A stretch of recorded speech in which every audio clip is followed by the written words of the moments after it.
Okay, welcome. State of the game, 2nd of February. But there are some good news things happening downstairs in this little thing running along the bottom. 5,000 Phoenix credits. Correct me if I'm wrong, there are some changes to the way survival works. Matthew was saying that there's some of the resources have been shifted around in their locations to make various spawns a bit more fair. Mm-hmm. Yeah. If you solo PvP queue, you will always be solo. Yeah. You won't be match made into multiple, like it used to work before where some of the spots in a match would be filled with solo players. You will never have that happen anymore, which is cool. Yeah. So this teamers thing that was a thing will never happen. And also, if you do enter a session solo PvP, you will not be able to group with another person. Yes. Also, from memory, downstate will require a med kit to be spent for you to be upped again. If you logged out from the underground terminal when you go on the PTS, it's likely that your character is going to be stuck in an infinite loading because there are no servers anymore for underground. Okay, how many people will that affect though? I don't know. Probably not many. Not so many normally, but if they were getting their like gear set caches and stuff. Yeah. So if you're in this situation, but it's if you logged out from underground in the live game this morning. In the live game. Yes. All right. What happens if this is the case for you? Unfortunately, there is no workaround. You have to delete your character or try to play with another character. Yeah, but it's a PTS. But it's PTS, so it's not deleting your character on live. It's cool. Just on the PTS, you will not be able to use this character because it's going to be stuck on an infinite loading trying to access the underground server, and there is no underground server. Yeah. The patch notes are available on the forums now, so you can go there. We had a lot of feedback about downstate in Last Stand, that it would take too long to actually finish off players in downstate, which means that you would tend to still be in close range combat because you want to finish them off in melee. So what we are going to try in this PTS is in Last Stand only, we are reducing the health of down players by 50%. The next one is more of a kind of quality of life thing in Last Stand, but now when you die in Last Stand, you will always respawn with 5 medkits directly. We've reduced the health of skill proxies in Last Stand only, again this is Last Stand only, by 50%. So that means that your support station, your turret, and your SEEKR mine have 50% less health, so they are twice faster to kill. In terms of normalization, so what did we do with the normalization? So there's a new version that is going to be that is implemented in this PTS. It's basically, I mean, it's based off the previous one, so it's not completely drastic, but there are a few changes. The first one is obviously the armor damage mitigation, which was hard set at 70%. Too much. In the last PTS, which was way too much. Now it's halved, so it's 35%. So every player, as soon as you jump into Last Stand, no matter what's your armor value, you will get 35% armor damage mitigation. Gonna try snipers tomorrow. Fantastic. Which means bullet damage are going to do more. No, bullets are going to do more damage, which should bring them more on par with skills. So should help a bit with the skill power meta that we've seen in PTS2 also. Armor will now respect talents and skill buffs. So before, the armor would not be, if you had any talent or skill buff that should increase your armor, it would not be increased because it was hard set at 70%, which was the cap. Now it's at 35%, but it can be affected by talents and skill buffs. Major and minor bonuses are no longer normalized and apply as in normal gameplay. So what that means is the bonuses that were, what was it, health, skill power, and weapon damage, we said were normalized and were all unified in normalization. Now they're not anymore. So now it's the value, no matter what you have on your item, it's going to be the value you have. So basically there is no more normalization on stats. The reason being is that we saw that what happened is that people basically just ignored these because they were basically divided by 10, I think, and went for the ones that were not normalized. So we might as well just not normalize any of them. And now the last thing with normalization is that now we're also going to normalize all the weapon stats, all the weapon bonuses. So stuff like headshot damage on marksman rifle, stagger on shotgun, all of that is going to be set to the maximum, no matter which weapon you have. Cool, that's really good. So no more RNG in headshot damage or whatever in your weapons. That's really good, actually. Moved around some of the spawn locations to avoid, because there was an issue where people will just spawn camp push until the spawn location of the enemy team, and then just like camp there and kill them as soon as they would spawn. Yeah. So what we did with that, now we've updated the spawn logic. And basically we made it available, or we will make other spawn areas available if you're actually in this situation. PvP damage modifier reduced by 21% from 0.58 to 0.46, applying to Dark Zone and Last Stand game mode. All right. This is specifically bullet damage? Yeah. This is not the skill It's not modifier. the skill There are damage two modifiers. It's right. This one is the bullet damage. All right, cool. Medkit cooldown reduced back to its initial value of 12 seconds instead of 15 seconds. I like this. Yeah, that one was mostly because, we increased the medkit cooldown to 15% because we made a lot of changes to medkits, made them more valuable and everything. So we wanted to kind of also change the rhythm, make sure people cannot heal too much in PvP combat. But this is one of these changes that also had an impact on PvE, that made the PvE experience worse and did not change as much in PvP as we thought it would. So we decided to revert that and go back to the initial value of medkit cooldown, which is 12 seconds. Players now able to reload again while sprinting. So that's reverted. Yeah. Cool. I mean, obviously that was very unpopular. Some people liked it because, yes, it also helped because you could reload while sprinting from cover to cover, all these kind of things. So it was a bit more of a cover gameplay. But overall, it was just very unpopular, and we were not very happy with the way it was done in the game. So yeah. All damage resilience has now been capped at 60%. yes. All right. So that's, yeah.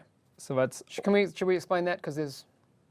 Yeah, because you have two things normally. You have damage mitigation and damage resilience. The damage mitigation comes from your armor. The damage resilience comes from all the damage reduction skills and talents and these kind of things. And you could cap damage resilience by using a bunch of stuff, by using a smart cover and then some talents or whatever, and go up to 90% damage resilience, which led to very, very high or very low damage. The end result was that you could pretty easily cap or reach the cap of damage resilience, which was 90%. We've now changed the cap to 60%, which means that no matter what, you're never going to get more than 60% of damage reduction anyway from this damage resilience.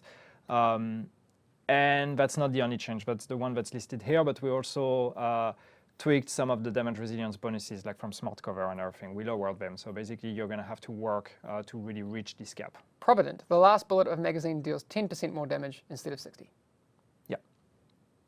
The issue here being that Provident only exists on legacy weapons. Yes. And in Last Stand, you can use legacy weapons, and they're leveled up to, or they're boosted to 256 gear score. So Provident becomes an issue. So we are basically just nerfing Provident because it was an issue. And yes, I guess some people will be asking about SMGs, crit chance, legacy SMGs. That's also something that we're monitoring, and we may do something about it. It's not in PTS3. Cool. The Caduceus is one of the interesting ones because it was kind of moving into that must-pick realm, but it's now going to be tailored more towards the skill builds. So a couple of bullets on that. There's a 0.2 second cooldown between each Caduceus heal proc, so you can't stack it in your group like like crazy. And the unique talent now heals for 1% of the user's skill power instead of 1% of the receiver's health. Stagger on the Medved has been reduced. That was a little bit too much. And the Tenebrae, the talent now has a 10-second cooldown. The Tenebrae is the one where it's weak points, right? Weak points. Cool. All right, the Historian has received some changes. Yeah. So where I said that the Caduceus is now going to be more the skill powery assault rifle, the Historian is moving away from that skill power realm. And if you've read the forum post from yesterday, we kind of talked a little bit how it's going to be moving towards firearms, but specifically the explosive damage will now equal 500% of the user's firearms. Yeah. That's a lot. Well, it sounds like a lot. I mean, we have to obviously look at what that equates to, but... Yeah, values can always be tweaked, but yeah, the idea is just that now this is actually a pure damage-dealing weapon where if you want it to be good, and you'll see it's pretty weird because the base damage of the weapon is extremely low, so don't freak out when you see an Historian on PTS3. You might end up with a base damage of 150 or something, not 150k, 150. Because the damage is going to be dealt with the explosion and the talent. RIP skill builds, but that's the issue. The problem with the Historian as it was in PTS2 was that first skill power was the meta, and you would increase your skill power to have very powerful skills. And on top of that, you had a weapon that was getting more powerful the more skill power you had. So what happened is that you were a damage dealer with skills and with weapon. Yeah, so it was just it didn't make sense overkill. that the best way to get the most weapon damage was to specialize into skill power. It was the best firearm scaling that didn't relate to firearms. SEEKR. So yes, SEEKR. We said that yesterday already, I think, in the post. But yes, we are removing SEEKR from the game. The reason being that we tried the first version in PTS1, was broken. We tried the second version in PTS2, was a bit better, but was still kind of meh. So we're just removing it for now, and we'll focus on making the rest better, and we'll bring back the SEEKR at a later point. So it's removed from PTS, but also removed from update 1.6. It's not coming with update 1.6. The other change we're doing is Reclaimer. So with Reclaimer, basically the only change we're doing with Reclaimer is we are lowering the support station range bonus on Reclaimer. So, but there's a trick to that. Yeah. Because we're also, I'm spoiling the next part, but we're also increasing the range of the support station. Yeah. So basically what we did in PTS2, we lowered the range of the support station, which ended up in the support station not being so good anymore because you couldn't be as mobile as you would want to be, and all of that. So what we're doing is we're boosting the range of the support station again, but therefore we are lowering the range bonus of the Reclaimer so that it doesn't become completely overkill. The end result is, so it's a 30% range increase instead of 50%. Cool. The end result is that combining support station plus Reclaimer now, with PTS3, you will get a range of 9.75 meters, when in PTS2 you would get 9 meters. So you're still getting a better range now. Kill power is going to have even less of an impact on your cooldown. Yes. So what that means is that when you have a low skill power, if you're a solo player with low skill power, for example, you compared to PTS2, your skill cooldowns are going to be a bit faster than they were in PTS2. We also reduced the cap, lowered the cap on skill haste. So skill haste was capped at 60%. Now we are capping it at 50%.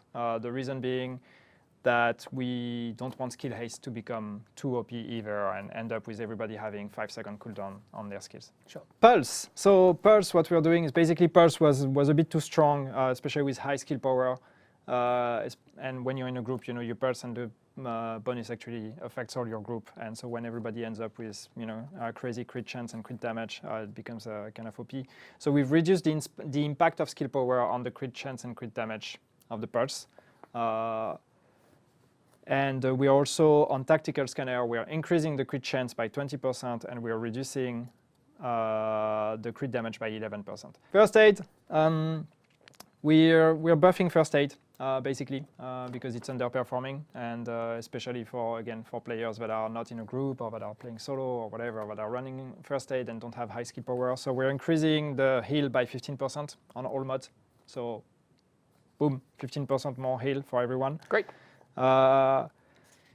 We've reduced the impact of skill power on the heal by 20%. So it's again the same idea. It's that it's going to be better when you have low skill power and you get high skill power. It doesn't become completely broken either. And the next thing is with the booster shot, the damage resilience bonus, or damage, resilience bonus is decreased from 15% to 7.5%. Yes, I like that one. So it's not going to SEEKR Mine. So SEEKR Mine, obviously, I'm not sure there's much that can be said about SEEKR Mine. I mean, everybody knows what happened with PTS2. SEEKR Mine was reigning supreme in Last Stand, so we need to do something about that. So what did we do? Cluster. We removed the stagger effect of cluster. Yes. So it doesn't stagger anymore at all, because it was just way too annoying in PvP. Because rage. Because oh rage. My God. And then what we did is basically, and so that's gonna have to hang in there because that's a bit of a complicated one to understand. But we reduced the explosion damage of cluster, but we increased the bleed damage. Okay. So the end result is that it's still a bit lower damage, but the end result is mostly that cluster goes back to its role, which was damaging multiple targets, because the bleed damage doesn't stack. I mean, it's also good because you can get rid of that bleed with a medkit, right? Also.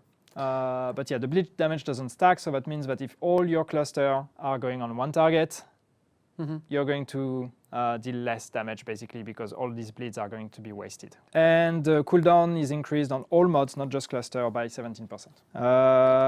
Then smart cover. So the damage resilience of smart cover, we talked about it briefly before when we talked about the resilience, is decreased by 33%. Sticky bomb, so that was one of the big requests from the community, especially with the SEEKR mine issue. Yeah. A lot of people were asking that the disruptor, which is the EMP mod of the sticky bomb, should not be activated with a delay, because that makes it like almost impossible to anticipate the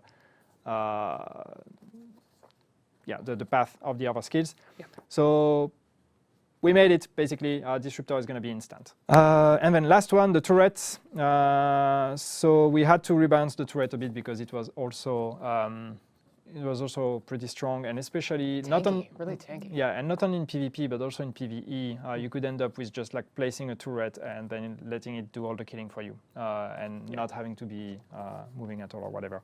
So basically what we're doing is we are decreasing the range of the base one and the active sensor mode. We are decreasing the range from 35 meters to 25 meters. And what was it? All mods except shock. So all the mods except the shock one, obviously. Base health reduced by 25%. So they're not going to be as resistant as they used to be. And all of them, all mods, the skill power impact on health is reduced. So that's the same. You're not going to get as much health with your skill power as you used to. Legendary. Yay. All right. Singular checkpoint added. But it's still going to be difficult to finish off the legendary, and you'll still be punished if you wipe on at the end. But it'll be about halfway through the mission. There will be one checkpoint. Fixed a bug where the action completed pop-up would trigger with each NPC kill. I'm going to miss you. Everyone's, what's happening to SMGs, that sort of thing. Totally hear you. In terms of balancing and these sorts of things, we're definitely looking at what's happening on the PTS. Yeah. So duly noted that people are talking about SMGs a lot. Okay. Can we, the bunny outfit? I saw the bunny outfit thing. Can we say? No, the bunny outfit is not a thing, guys. It's not a thing. It's not a thing. It's not a thing. It will never be a thing. No. Do not worry about it. No bunny outfit. Sorry for like bunny files out there, but not going to happen.